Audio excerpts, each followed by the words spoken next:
রান্না করব মাখিয়ে তরকারি। মাখিয়ে তরকারি আলাদা স্বাদ।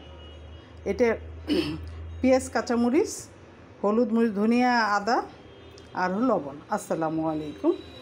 আমি মাখিয়ে তরকারিটা দেখাচ্ছি। এখন তো মাখিয়ে তরকারি রান্নাই করে না, কিন্তু আগে আমার মা চাচিরা মাখিয়ে তরকারি রান্না করতো, আলাদা একটা স্বাদ থাকতো, কিন্তু সেই স্বাদটা এখন আর নেই।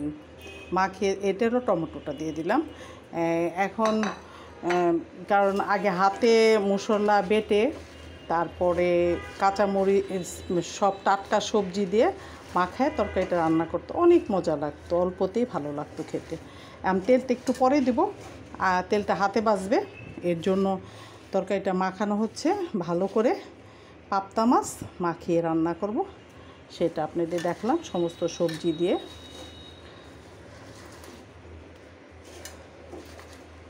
এখন মাছটা দিয়ে দিব, মাছটা দিয়ে মাখিয়ে তুলে রাখবো। বড় বড় পাবদা মাছ, আমার ছেলে খুব পাবদা মাছ পছন্দ করে, তার মাঝে মাঝে পাবদা মাছটা খাই, ভালো লাগে খেতে। হ্যাঁ, এখন মাছটা উঠিয়ে ফেলছি, পরে অর্ধেক তরকারি হলে মাছটা দিয়ে দিব। হ্যাঁ, এখন আমি তেলটা দিয়ে দিচ্ছি।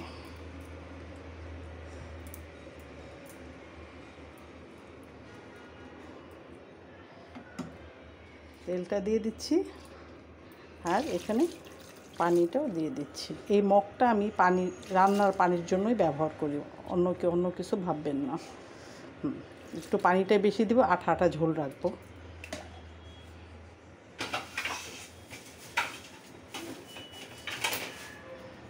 এখন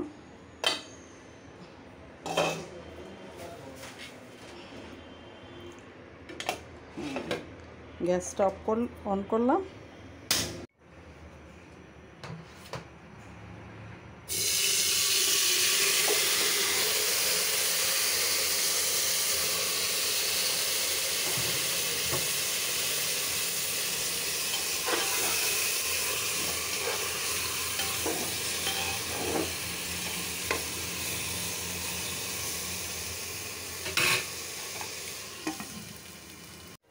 এটা হলো কুচু চিংড়ি, ছোট চিংড়ি, তেল দিয়ে ভাজছি।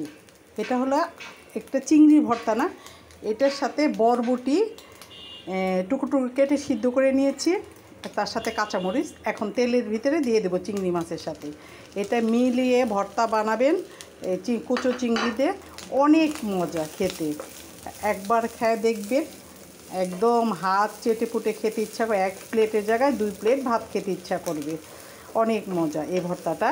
আমি যে চিংড়ি মাছটা তেলে আগে ভেজে নিয়েছি, আর বরবটিগুলি আগে সিদ্ধ করে নিয়েছি কাঁচা, এখন তেলে ভাজবো, তারপরে পাটায় পিষবো, কারণ ব্লেন্ডারে করলে টেস্ট না, ভর্তা লাগে না, কিন্তু পাটায় পিষলে ভর্তাটা ভালো লাগে। আপনাদের এই ভাজা হলে ভর্তা করব।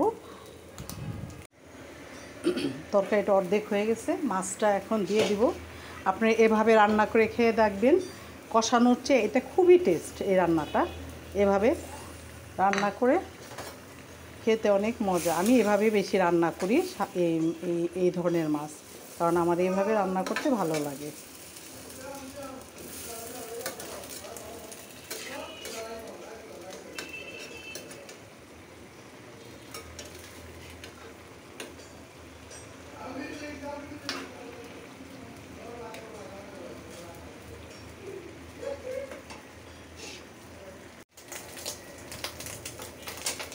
তরকারিটা হয়ে আসছে, এখন আমি ধনিয়া পাতা দিয়ে দিব।